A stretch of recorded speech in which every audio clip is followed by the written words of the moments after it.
Hello friends, आप देख रहे हैं हमारा YouTube channel PS education. Friends, आज हम जानेंगे छत्तीसगढ़ राज्य का नाम आखिर छत्तीसगढ़ क्यों रखा गया। छत्तीसगढ़ राज्य के नामकरण के संबंध में कई मत प्राप्त होते हैं। प्राचीन काल में इस क्षेत्र को दक्षिण कोसल के नाम से जाना जाता था। प्राचीन काल में इस क्षेत्र को दक्षिण कोसल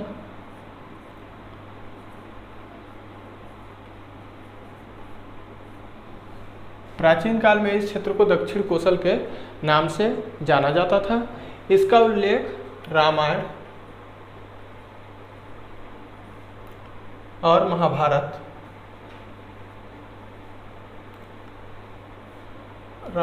महाभारत में भी मिलता है।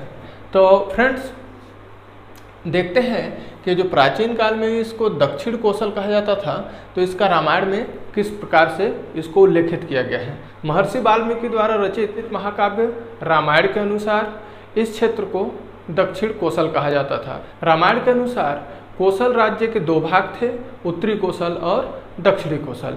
उत्तरी कोसल की राजधानी साकेत यानी अयोध्या थी और दक्षिणी कोसल की राजधानी श्रीवस्ती थी। उत्तरी कोसल नरेश दशरथ का विवाह दक्षिणी कोसल नरेश भानुमंत की पुत्री कौशल्या से हुआ। नरेश भानुमंत को कोई पुत्र नहीं था, इसी कारण दक्षिण कोसल का राज्य भी दशरथ को मिल गया।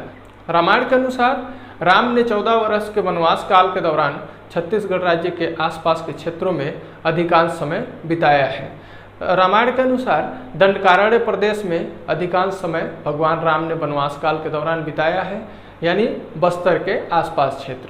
अब हम देखते हैं महाभारत के अनुसार। महाभारत में इस क्षेत्र का उल्लेख प्राग कोसल या कोसल के रूप में मिलता है। महाभारत में बस्तर के अरण्य क्षेत्र को कांतार कहा गया है। महाभारत कालीन चेदी नरेश शिशुपाल का वध श्री कृष्ण द्वारा हुआ था। चेदी देश के ही एक अन्य नरेश बभ्रुवाहन का उल्लेख भी मिलता है, जो पांडु पुत्र अर्जुन का पुत्र था। महाभारत कालीन ऋष्य तीर्थ की पहचान गुंजी यानी बिलासपुर जिले में जो पड़ता है। मणिपुर की पहचान वर्तमान में रतनपुर के रूप में तथा बभ्रुवाहन की राजधानी चित्रांगतपुर की पहचान वर्तमान में सिरपुर के रूप में की जाती है। तो यह था रामायण और महाभारत के अनुसार छत्तीसगढ़ राज्य का प्राचीन नाम। अब हम देखते हैं जो इतिहासकार हैं उनका क्या मत है। ब्रिटिश इतिहासकार जेबी बेगलर का मत था इस क्षेत्र का वास्तविक नाम छत्तीसगढ़ था, न कि छत्तीसगढ़। जेबी बेगलर का मानना था जरासंध राज्य के दक्षिण की ओर 36 दलित परिवारों ने जिस क्षेत्र को बसाया उस क्षेत्र का नाम छत्तीसगढ़ था। यानी जरासंध राज्य के दक्षिण की ओर 36 दलित परिवारों ने जिस क्षेत्र को बसाया उस क्षेत्र का नाम छत्तीसगढ़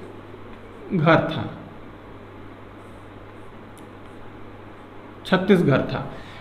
तो जेबी बेगलर के मतानुसार कि जरासंध राज्य के दक्षिण की ओर जिस क्षेत्र को 36 दलित परिवारों ने बसाया उस क्षेत्र का नाम छत्तीसगढ़ था। कुछ अन्य इतिहासकारों का मानना था कि नहीं, इस क्षेत्र का वास्तविक नाम चेदीसगढ़ था। इस क्षेत्र का वास्तविक नाम चेदीसगढ़ था। चेदीसगढ़ था। तो इनका मत था कि चेदिस वंशीय राजाओं का यह क्षेत्र राजनीतिक क्षेत्र था, यानी राजनीतिक गढ़ माना जाता था, इसीलिए इसे चेदीसगढ़ कहा गया। अब चेदीसगढ़ से धीरे धीरे यह विकृत होकर के छत्तीसगढ़ बन गया। लेकिन अधिकांश इतिहासकारों का मानना था कि कलचुरी राजपूत साम्राज्य के समय इस क्षेत्र में 36 गढ़ हुआ करते थे। यानी अधिकांश इतिहासकारों का मानना था कि कलचुरी राजपूत साम्राज्य के समय इस क्षेत्र में 36 गढ़ हुआ करते थे, यानी किले हुआ करते थे। राज्य के रतनपुर शाखा के अंतर्गत 18 गढ़ यानी शिवनाथ नदी के उत्तरी भूभाग में और राज्य के रायपुर शाखा के अंतर्गत 18 गढ़ यानी शिवनाथ नदी के दक्षिणी भूभाग में, यानी शिवनाथ नदी के उत्तरी भूभाग में 18 गढ़ यानी रतनपुर राज्य अंतर्गत और शिवनाथ नदी के दक्षिणी भूभाग में यानी रायपुर राज्य अंतर्गत। तो इन 18 गढ़ों को मिला करके यानी शिवनाथ नदी के उत्तरी भूभाग और शिवनाथ नदी के दक्षिणी भूभाग, इन 18 गढ़ों को मिला करके कुल छत्तीसगढ़ हुए और इसी के आधार पे इस राज्य का नाम छत्तीसगढ़ रखा गया। छत्तीसगढ़ पड़ा। अब देखिए इस छत्तीसगढ़ के संबंध में 1973 के रायपुर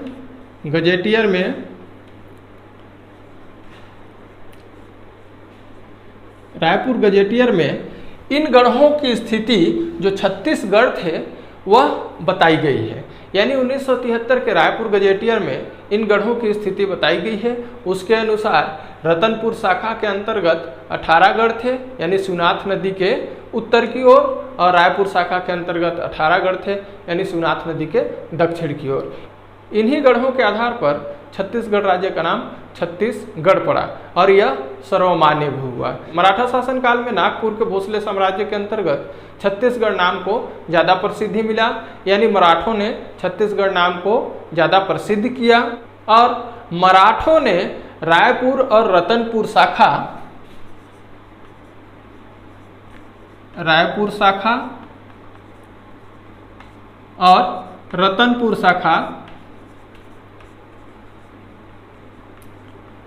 तो रायपुर शाखा के अंतर्गत 18 गढ़ थे और रतनपुर शाखा के अंतर्गत 18 गढ़ थे, तो इसको मराठों ने संयुक्त कर दिया।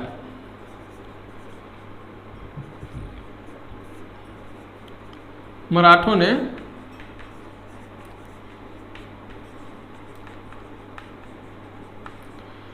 ने संयुक्त कर दिया। रायपुर और रतनपुर को मराठों ने संयुक्त कर दिया और मराठों ने ही छत्तीसगढ़ को जो है ज़्यादा प्रचलित किया। मराठों ने ही छत्तीसगढ़ नाम को ज़्यादा प्रचलित किया। जब अंग्रेजों का शासन आया, यानी ब्रिटिश शासनकाल में भी छत्तीसगढ़ नाम से ही यह व्यवहार में लाया गया, यानी अंग्रेजों ने भी छत्तीसगढ़ नाम से ही जानने व पहचानने लगे। तो फ्रेंड्स, यह छत्तीसगढ़ राज्य के संबंध में छोटी सी जानकारी थी। अगर आपको अच्छी लगी हो तो हमारे इस चैनल को सब्सक्राइब करें, बेल आइकन को प्रेस करें और अपने दोस्तों के साथ शेयर करें।